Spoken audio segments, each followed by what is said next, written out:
Hello, good morning. कशा आहात सगळेजण? तर आता सकाळचे ना 4:30 वाजलेत आणि आम्ही चाललो आहे तुळजापूरला. तर आई ना इथं सगळ्या घरामध्ये ना झाडू लावून घेत होत्या. त्यानंतर मी चहाची भांडी घासून घेतल्या, कारण सगळी क्लिनिंग करून गेलो ना तर मग घरी माघारी येताना आपल्याला एकतर कंटाळा येतो आणि घरामध्ये असा पसारा बघितला ना तर खूप जास्त चिडचिड होती. सो मग आम्ही जाताना सगळी क्लिनिंग वगैरे करून जातो. त्यानंतर अंधार बघू शकता किती आहे, अजून 4:30च वाजले होते, म्हणजे की 4:45 वाजले होते. आम्ही निघालो आहे आता. त्यानंतर माझी आजी पण आली होती आणि सासूबाईंनासुद्धा मी घेऊन चाललो होतो, कारण बरेच दिवस झाला मी देवदेव पण केलं नव्हता. म्हणजे की लग्नाला 3 वर्ष झाले. खरं तर लगीन झाल्यावरती आम्ही देवदेव केला होता, पण तुळजापूरला पण जायचं होतं, पण काय कारणामुळे ना आम्हाला जाता आलं नाही. आणि नंतर जाऊ असं म्हणत ना 3 वर्ष झाले. तर आता म्हणलं की चला आज फायनली ना आपण तुळजापूरला जाऊ. त्यानंतर आम्ही बरेच देवदेव केले. तर अजून अंधारच होता आणि आम्ही आत्ताशी आमच्या गावातून निघालो आहे. तर लवकर जाण्याचं कारण असं आहे की कारण आज संडे होता आणि संडेच्या दिवशी ना खूप जास्त गर्दी असेल. सो मग आम्ही विचार केला की लवकर जाऊ. तर अंधार बघू शकता, खूप जास्त अंधार होता. आता लवकर उजडत नाही, म्हणजे की 6:30-7 वाजतात. त्यानंतर आम्ही परांड्यामध्ये पोचलो आणि बघा इथं मस्जिद आहे. ती मस्जिद खूप सुंदर दिसत होती. तर तुम्ही ही मस्जिद बघितली का नाही, म्हणजे की कोणी बघितली मला नक्की सांगा.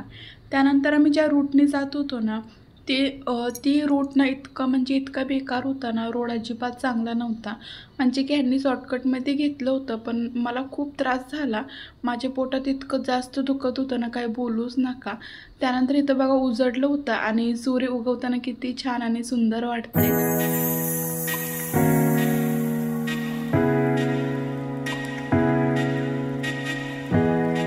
काय म्हणते? घाटाच्या वक्ताला ज्योत नाही येते. हां, चालत मग फायनली आम्ही पोचलोय. इकडे बघा पेट्रोल पंप पण आहे. श्री तुळजाभवानी मंदिर संस्थान. आता आतमध्ये कुठून जायचंय? का इकडून जायचंय? बघ काच खाली घे, खाली घे. लॉक काढा. काय करायचं येवा पूजेचं काय करायचं? थांबा, पूजा करायची म्हण. काय करायचं? हा करायचे वटी वगैरे काय? आमचा फोटो काढायला होतोय. व्हिडिओ काढते. काय करायचं? इकडे घ्या. आमच्या सासूबाई सांगतात. तुम्ही एवढं काय करा? मी व्हिडिओ काढते. साडी कुळी साधी बोगी वटी निवडची आता 550 खर्च येतो. देवीची वटी म्हणून 300 वटी बदलते. आता भोगी वगैरे काय काय असतं ते सगळं करायचंय. पोचलोय बघा. आता 8:30 वाजले, तरी पण बघा गर्दी किती आहे. आम्हाला वाटलं की गर्दी नसणार, कारण आम्ही खूप लवकर आलो होतो. तर गाडी लावली आता तिथं पार्किंगला. एकदा तुम्ही पूजेचे पैसे दिले की सगळं त्याच्यात कुठलेही घ्या तुमच्या मर्जीनं. नाव सांगा, कुणाची ओटी भरायची, ताईंची का आका? तुमचं नाव पायल. शिदा आणलाय ना? शिदा द्या ना, मग निवाद देतो का तुम्हाला पूर्णाचा? शिदा जर भरपूर असेल तर 50 रुपये एका माणसाला जेवणासाठी. पुरणपोळीचं जेवण आहे, जाताना जेवण करून जायचं. हो का? धर्मदर्शन घेतलं 3.5 तास लागले. ती आहे 15 फूट अंतरावून दर्शन. 2 नंबर गाभाऱ्यात घेतलं तर 1 ते 1.25 तासात करून देणार. लवकर होतंय. करा, कुठलं करायचं तुम्ही सांगा, मी लिहितो त्याच्यावरती.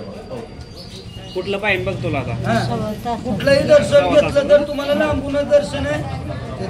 हात लावून कोणाला दर्शन नाहीये. धर्मदर्शन एवढे अंतर वेळ लागेल, टाइम द्यावा लागेल. गडबड करू नका. मग 1 नंबर गाभारा का 2 नंबर गाभारा? एक आलेलं नाही, एक थोडं मध्ये. एक जण जवळ होता, देवीचा पलंग आहे का तिथं? वेळ लागतो भरपूर. नाही 2.5-3 तास लाईनला थांबावं लागते. तिथं बसायला वगैरे सगळी सोय आहे तुम्हाला. तिथं 1.25 तासात म्हणणार आहे. लांबून होतं देतो की करू नाही, मी कुठे नाही म्हणलं. भोगी म्हणजे काय असतं हे तर तुम्ही बघितलं असाल. तर नैवेद्यासाठी ना आपण पोळ्यासाठी जे काही सामान लागतं ना ते आपण आणायचं असतं आणि ते आपल्याला जेवायला सुद्धा देतात. त्यानंतर मग नैवेद्य पण देतात घरी जाताना. त्यानंतर आम्ही आतमध्ये चाललो होतो आणि बुगुला तर ह्यांनीच घेतलं होतं. तर मला काही चालता पण येत नव्हतं, खूप माझ्या पोटात दुखत होतं आणि जसं तरी मी कसं तरी सहन करत होते. त्यानंतर मग मंदिरमध्ये पोचलो. तर मंदिरचं शिखर तुम्ही बघू शकता किती छान आणि एकदम प्रसन्न वाटत होतं. तर मी काही जास्त लक्ष देत नव्हते, पण राहून माझ्या पोटात दुखतच होतं. सो मग लक्ष तर जाणारच ना. त्यानंतर ह्यांचं व्हिडिओ वगैरे काढायचं चालू होतं आणि बुकू नाही तो पायऱ्या बघा स्वतः उतरत होता, चढत होता. पण त्याला जास्त काय आम्ही उतरून दिलं नाही किंवा पायऱ्या चढून दिलं नाही, कारण नंतर रात्री झोपताना त्याचे पाय वगैरे दुखायला नको. पण तरी पण तो चढत उतरत होता थोडा थोडा. त्यानंतर इथं बघा गर्दी तर इतकी जास्त होती ना, खूप म्हणजे खूप गर्दी होती. तर आता ना हे बघा किती गर्दी आहे, भरपूर गर्दी आहे. सकाळचे 8:30-9 वाजले तरी पण किती गर्दी आहे बघा. त्यानंतर आतमध्ये गेल्यानंतर ना आम्ही पिपळाच्या झाडाखाली थोड्या वेळ बसलो, कारण ना जे आम्हाला आतमध्ये घेऊन जाणार आहेत ना दर्शनासाठी ते काय अजून आले नव्हते. म्हणजे की इथं ना 2 लाईन असतात, एक तर नॉर्मल लाईन असते, त्यानंतर दुसरी असते मुख दर्शनासाठी. तर इथं बघा लिहिलेलं आहे. तर मुख दर्शनासाठी ना जास्त पैसे घेतात, पण आपले मुखदर्शन होतात ते तसं म्हणतात. तर आमचे पण झाले होते. तर इथं बघू शकता ही मुखदर्शनासाठी लाईन आहे, जे की जास्त गर्दी नव्हती असं वाटत होतं. आणि इथं बघा बसायला पण आहे. लाईन बघून असं वाटत होते की चला जास्त गर्दी नाही आहे, म्हणजे की लाईनमध्ये जास्त वेळ उभा नाही राहावं लागणार. तर असा फक्त आमचा भ्रम होता, पुढे गेल्यानंतर तुम्हाला समजालच. त्यानंतर इथं बुगू बघा, बुगू तर इतका आगाऊ झालं ना, त्याची मस्ती ना जाईल तिथं चालूच असते. बघा आता कशी मस्ती चालू आहे. त्यानंतर आम्ही आतमध्ये आलो आणि वरती बघते तर काय इतकी भयानक आणि जास्त गर्दी होती ना. एवढंच नाही तर पुढे गेल्यानंतर अजून पण खूप जास्त गर्दी होती. तर तुम्ही बघू शकता. तर ही दुसरी लाईन आहे, जी पलीकडची लाईन आहे ना ती दुसरी नॉर्मल लाईन आहे, आणि आम्ही ज्या लाईनीमध्ये उभं राहिलो ना ती मुखदर्शनाची लाईन आहे. त्यानंतर इतकं माझ्या पोटात दुखत होतं ना, खूप पोटात दुखत होतं माझं. जो मग अधूनमधून मी खाली बसत होते. त्यानंतर इथं बघा आम्ही फायनली मंदिराच्या आतमध्ये पोचलो. तर मुखदर्शन झाले, पण तिथं ना व्हिडिओ वगैरे काढायचा अलाउड नव्हता, म्हणजे की तुम्हाला सुद्धा मी दर्शन करून दिलं असते. मुखदर्शनासाठी ना भरपूर गर्दी होती. तर दर्शन ना हवे तसे झालेच नव्हते, पण असो थोडेफार का होईना पण दर्शन झालेच होते. त्यानंतर बाहेर आलो आणि बाहेरसुद्धा खूप गर्दी होती. तर ॲक्च्युली ना त्या दिवशी सुट्टी होती, त्यामुळे ना भरपूर गर्दी होती. त्यानंतर मग आम्ही कल्लड असं काहीतरी म्हणतात ह्याला, परफेक्ट माझ्या काय आता लक्षात पण येत नाही, मी लगेच नावं विसरून जाते. तर भवानी याचे दर्शन झाल्यानंतर ना इथं सगळ्यांनी आंघोळ करायची असते.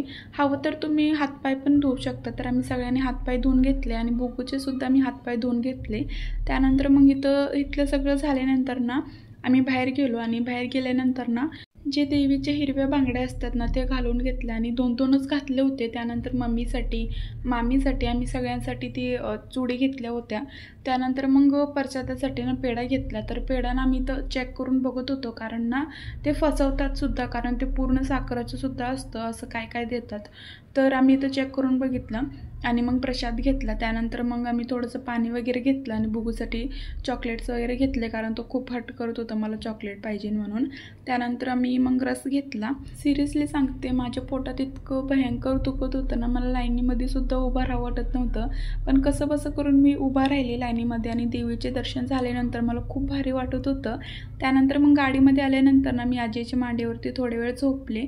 त्यानंतर मग आम्ही हॉटेलमध्ये गेलो आणि दुपारचे 12 वाजले होते. त्यानंतर आम्हाला अक्कलकोट आणि पंढरपूर हे सगळं देवदर्शन करायचं होतं एका दिवसातच.